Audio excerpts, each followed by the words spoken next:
uma coisa da máquina, né? Não sei por que faz É isso. sério que esse site tem a opção de gravar? Não sabia não. Então, beleza. Eu tava falando, então, o que eu tava falando, hein?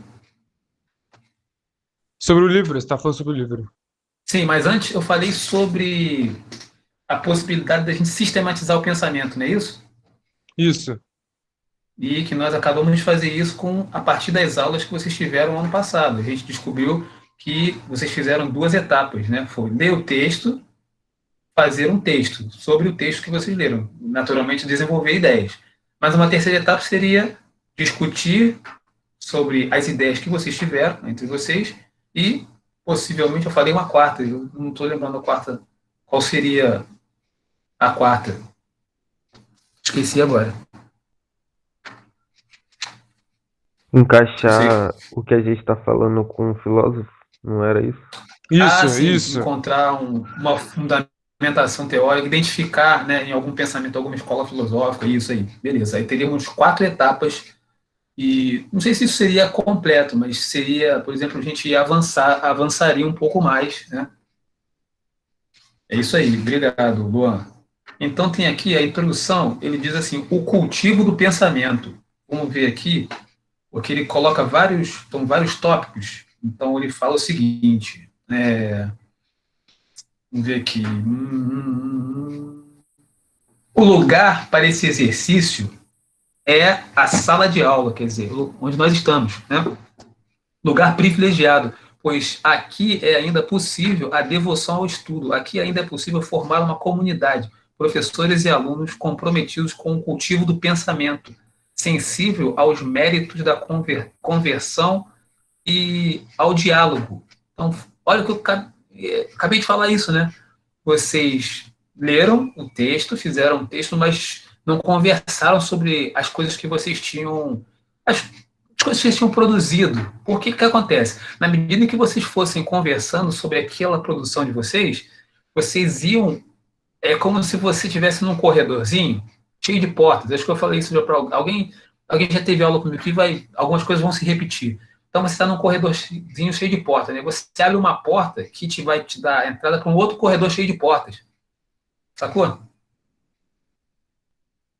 E ele fala o seguinte: ao livre uso desse manual, sugerimos a cada aula o seguinte roteiro.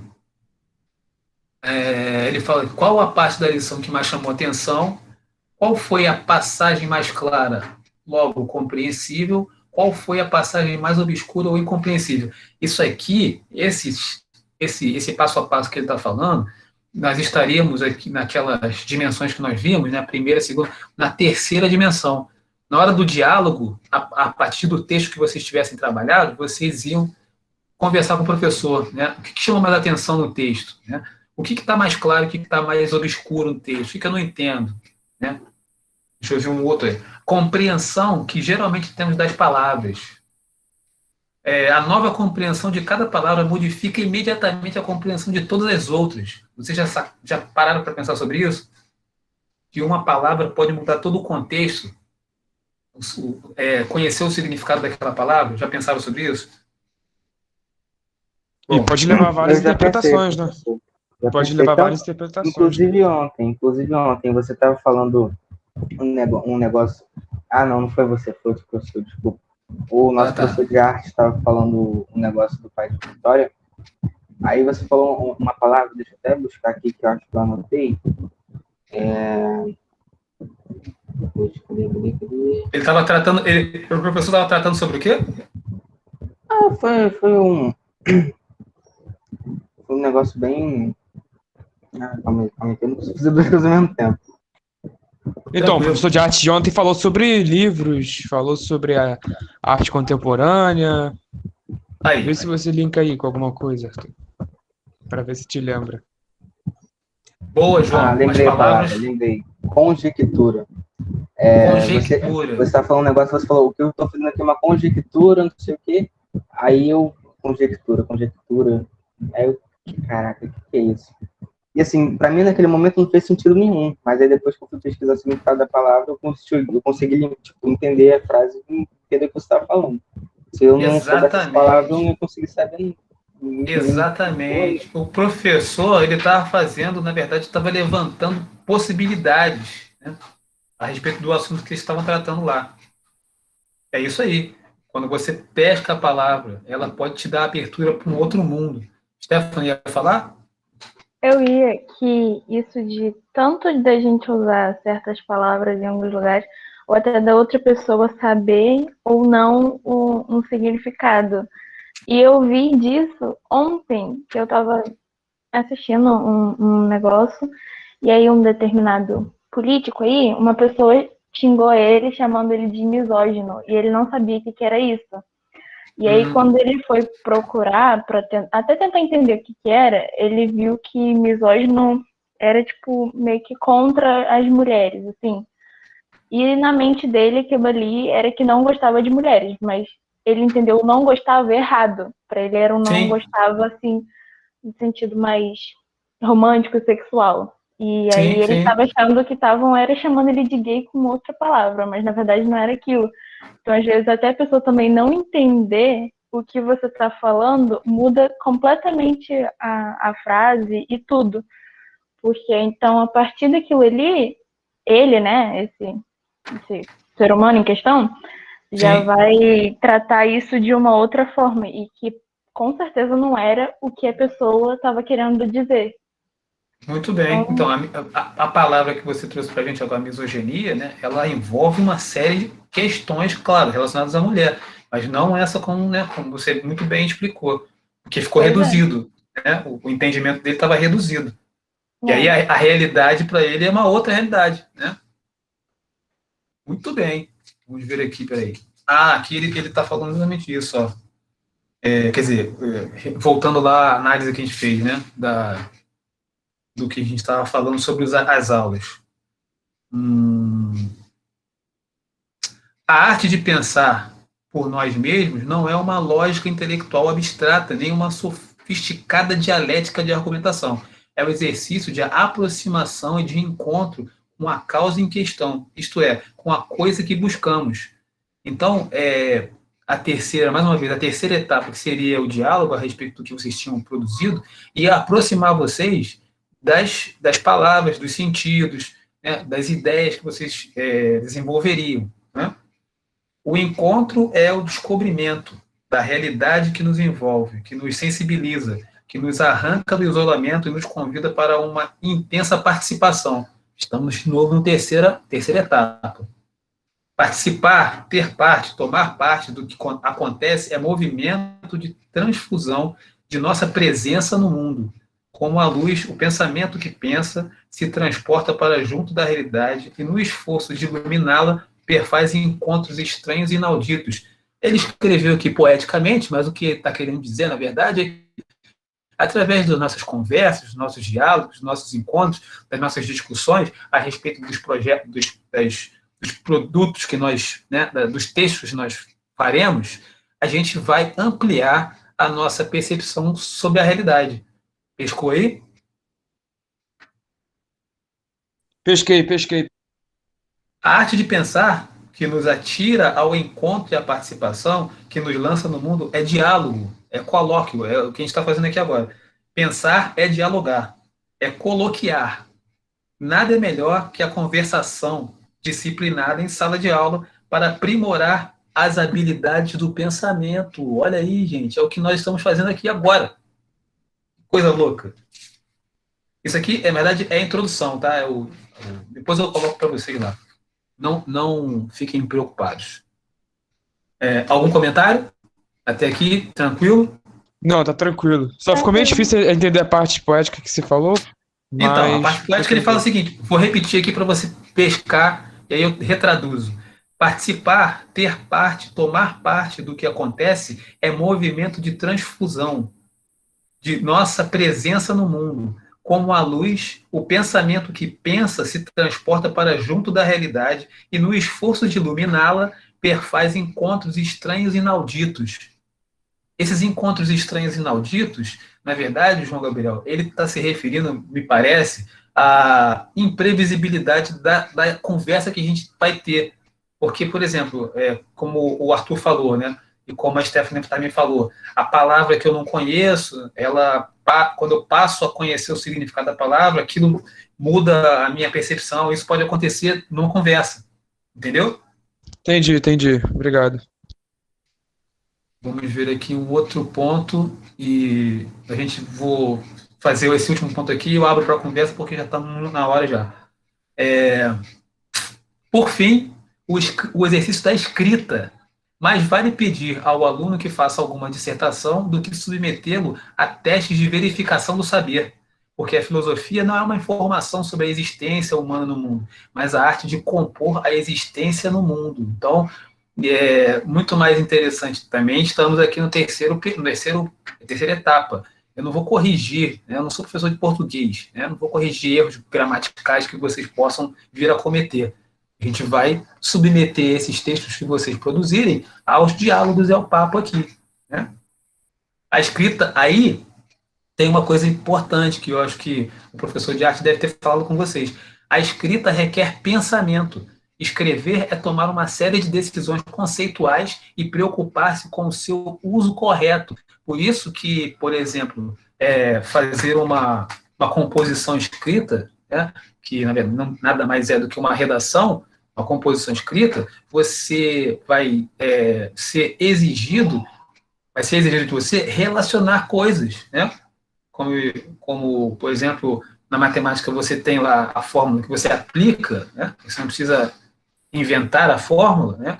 Ao contrário, que o pensamento filosófico ele é um pouco mais complexo, porque ele vai exigir de você um repertório, vai exigir de você uma experiência, vai exigir de você uma afinidade com as palavras, os significados, porque as palavras e os significados, a linguagem, né, é que vai revelar para a gente um mundo, né? A gente não tem um filósofo chamado Martin Heidegger que ele fala que nós não estamos fora.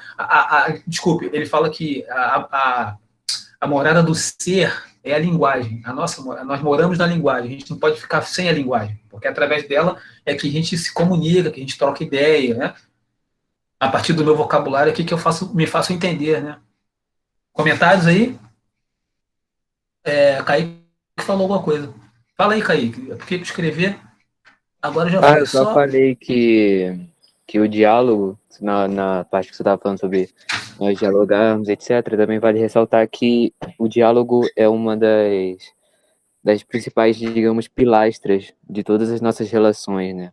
Relações amorosas, entre amigos, entre colegas, enfim, tudo. Porque quando você conversa com a pessoa, você conhece cada vez mais ela e também você conhece os limites dela. Então você evita bastante conflito nesses diálogos, né? Quando você discute sobre alguma coisa, quando você conversa, quando você brinca e tudo mais, você fica mais confortável com as pessoas em volta de você. Aí é Nossa, isso. verdade. Mó barato isso, né? E, o que você falou, Kaique, poxa, me dá até mais, me fundamenta a dizer, me ajuda a dizer, né, que a filosofia, ao contrário do que dizem, né, ela não é inútil, né, ela não é aquela coisa que a filosofia não serve para nada. A gente já viu aqui, nós já acabamos de ver no encontro de hoje, né, essas 4 etapas, vou sempre repetir, né, as 4 etapas que nós identificamos aqui, elas são importantíssimas para poder construir uma visão de mundo, né? Se você segue aquelas etapas, né, que nós elencamos aqui, a gente tem mais possibilidades de fazer uma leitura do mundo, né? Eu acho que aqui, para acabar, então, para o último tópico aqui que eu selecionei, ele diz o seguinte: ler, ouvir, falar, raciocinar, escrever são exercícios de aprendizagem em sala de aula, exercícios acadêmicos, mas que desenvolvem nos educandos o cultivo do pensamento, a arte de pensar.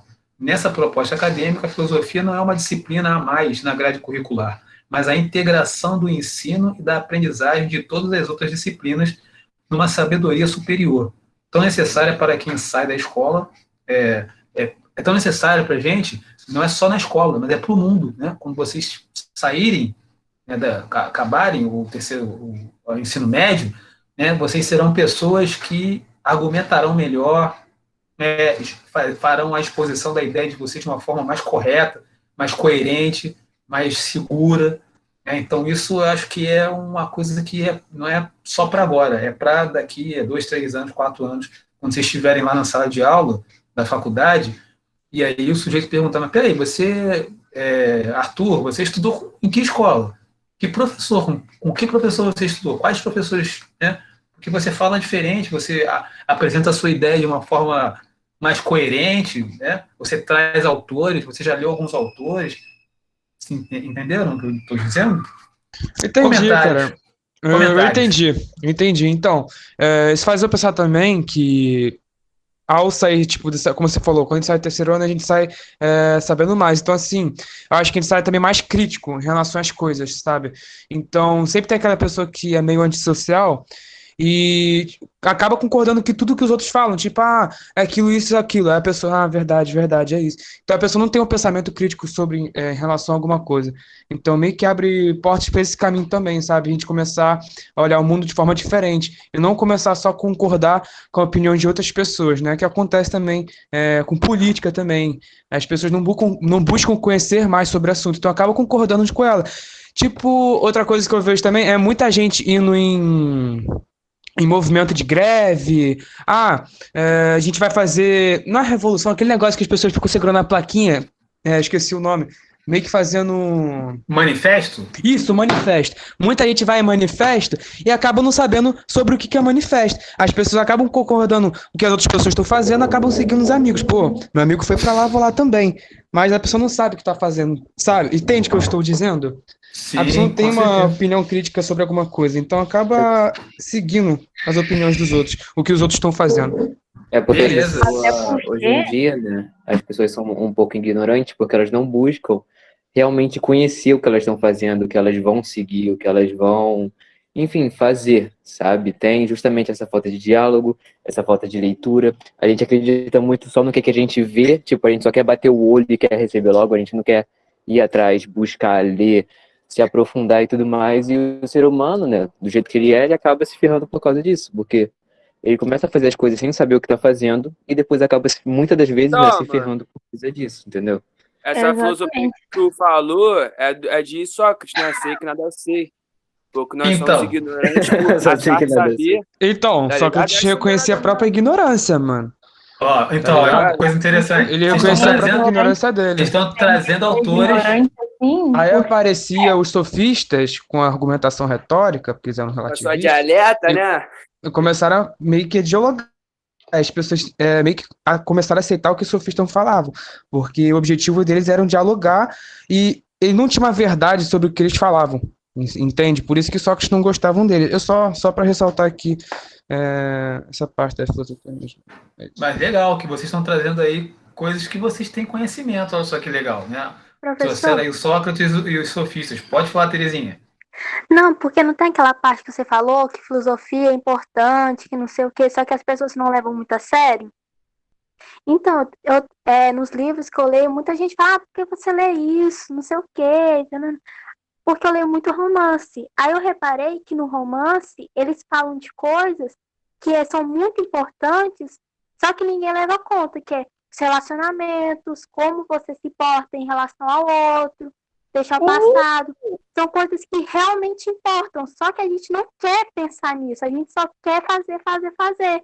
Então, acho que é isso que acho que é por isso que a filosofia fica tanto para trás, assim, por isso que ninguém se importa, porque ninguém quer pensar e mudar o pensamento. E eu acho que por isso que a filosofia é tão importante. Na verdade, Terezinha, você não é do Rio, né? Não. Porque como eu sou músico também, então, né, tô percebendo aqui o seu lindo sotaque. É Nordeste? Um pouco de tudo aqui. Tem um pouco de tudo aí? Um pouco de tudo. Mas você é originário de onde?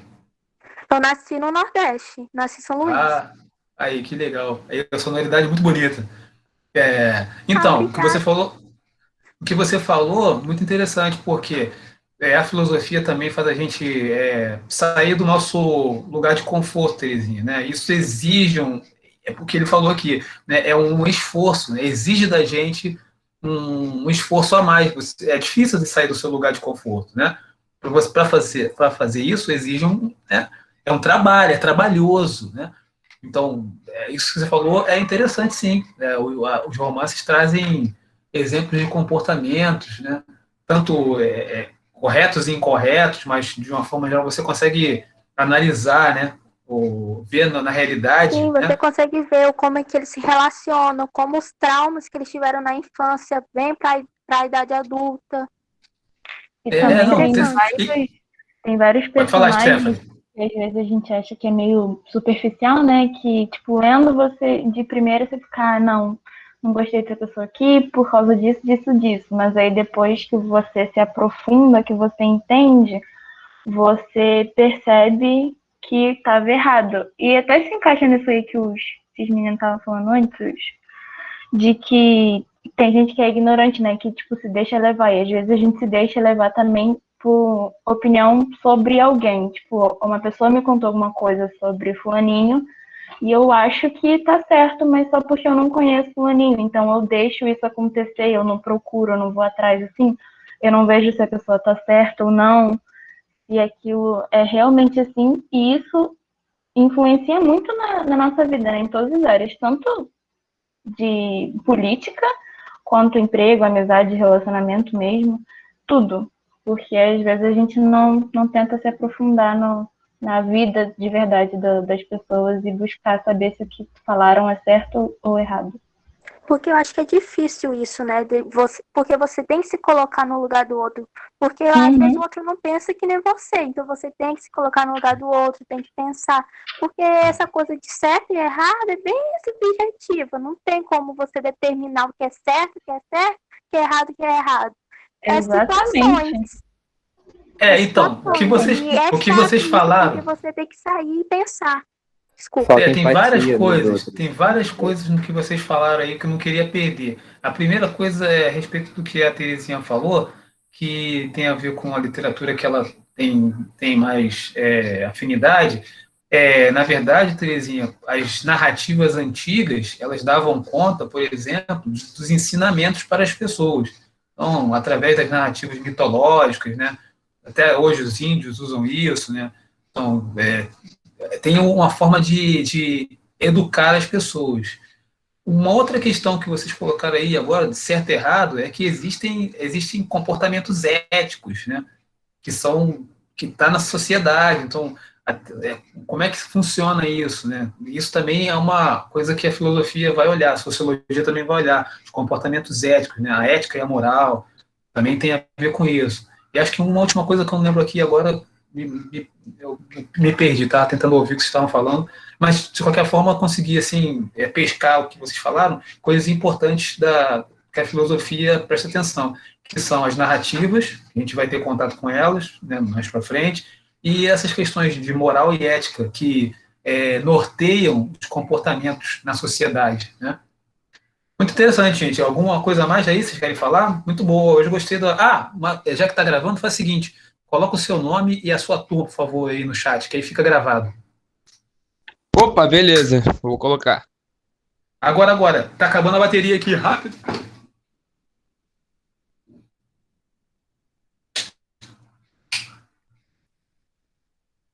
Professor, acho que é mais fácil tirar print. Carregar a bateria, rapidinho. Tira print, professor, do nome de todo mundo. Muito mais fácil. Pô, mas é muita mensagem, o print não vai dar certo não, filho. Cada um põe muita mensagem. Já tá gravando. Tá aproveitando que tá gravando, vai botar tudo logo, filho. Depois só dá pausa e pegar. Caraca, é mais fácil tirar print do nome de todo mundo, caralho. Mas já está gravando, não vai colocar pra gravar, você entendeu? Então alguém tira print e envia pra ele. Isso já tá gravando, idiota. O maluco ele é lento. Gente, ele é lento. Deixa eu pensar um pouquinho. Sei lá, vai ficar salvo na gravação. O Salomão cara. tá aí, não falou nada. Salomão tá aí, ó. Agora que eu vi, Salomão. Oi, professor. Bom? Beleza, cara? Beleza. Que bom que você tá aí com a gente. Isadora não falou comigo aí. Tá vendo? Esse pessoal. Oi, professor. Beleza? Poxa, então vamos fazer nessa vibe então as próximas aulas, beleza? A gente vai lendo e vai conversando. Professor, antes de você terminar a aula, você já viu, eu até estava falando ali com o pessoal, você já viu o filme Poder Sem Limite? Não, vou anotar aqui. Fala sobre o quê? É um filme meio que de ação, só que trata de... É tipo uma aventura, né? Ação e aventura. Trata sobre dois adolescentes, eles são bem distintos um do outro, né? Diferentes personalidades bem distintas, onde o filme procura desenvolvê-los, né? E em uma noite, eles descobrem misteriosamente um cristal brilhante. E eles vão investigar isso, né? E eles tocam nesse cristal, só que quando eles tocam, eles acabam desmaiando. E no dia seguinte, eles descobrem que têm superpoderes. O primeiro é telecinese, por exemplo. Eles descobrem que eles têm telecinese e eles vão usando. Acho que eu vi esse filme já. Já viu?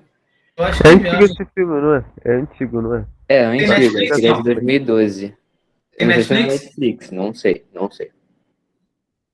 É porque ele trata sobre algumas filosofias, né? Sobre alguns filósofos também.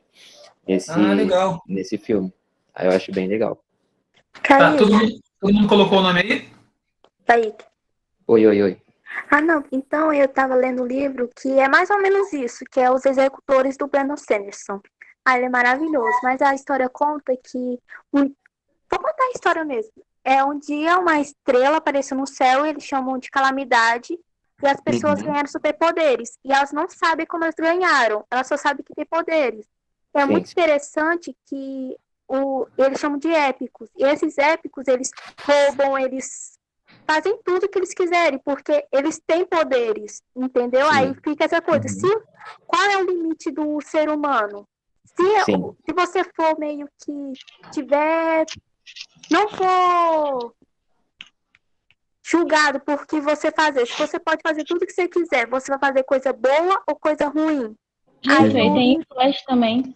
A Flash, aí o livro ele começa série, com essa... desculpa. Isso, Terezinha e Kaique, que o povo do nada ganha vários poderes e tem gente que usa isso pro bem, né? No caso, o principal lá. E tem gente que usa isso pro mal, pra subir na vida, fazer coisas que agradam a si mesmo. Tá me lembrando dos Mutantes. Mutante? Mutante é muito legal. Professor Xavier. Tem Flash tem isso. Mas aí, ó, o diferencial do Poder Sem Limite é que ele trata isso de uma forma bem crua. Não existe super-herói nem vilão na história, entre esses três adolescentes que têm esses poderes. Eles, no começo, que eles têm a telecinese, depois eles ganham super força, começam a voar, Kaique, etc. você tá me lembrando aí da mitologia grega. Será? Não sei, mas enfim. No começo, eles usam só como zoeira, eles zoam as pessoas na rua, tal, coisas bem leves. Mas aí, a questão que o filme trata é justamente isso. O poder não corrompe as pessoas. É como se as pessoas já fossem corrompidas, sabe? Não, mas isso é óbvio. Então... Professor, licença, pode sair da sala aqui rapidinho? Tem um negócio pra resolver. Não, beleza. O pessoal colocou o nome, tá liberado. Obrigado, professor. Foi mal, Kaique. De boa, quarta-feira. Até, o poder gente, não até. corrompe, mas às vezes situações assim extremas na nossa vida, coisas diferentes acontecem que mostram quem nós realmente somos. Exatamente. Essa ideia é interessante, né? Porque é o caráter, né? Exatamente. É tudo uma questão de caráter. Às vezes as pessoas podem até ser, querer mesmo o que você faz quando ninguém tá te jeito, vendo, né? só que não tem poder para botar aquilo em ação. Então, o poder, às vezes, ele sobe a cabeça e a pessoa, mas se eu posso, por que não? Então, não é por causa do poder, né? E um dos Meus personagens... queridos, a conversa está excelente, agradabilíssima, mas tenho que partir. Todo mundo colocou o nome aí? Botamos. Beleza. Eu vou colocar lá no Classroom o link do site onde eu vou deixar esse vídeo, beleza? Ok. Então, até mais. Obrigado. Não esqueça amanhã. Amanhã bora comigo. Tá bom. Tá. Pode deixar. Depois eu te conto a história, Kaique. Eu quero saber também. Eu te conto também. Achei interessante o livro. Oi, Thaís. Valeu, professor. Tchau. Tchau. Valeu, Salomão. Valeu, professor. Valeu, Andrique. Valeu, João Pedro.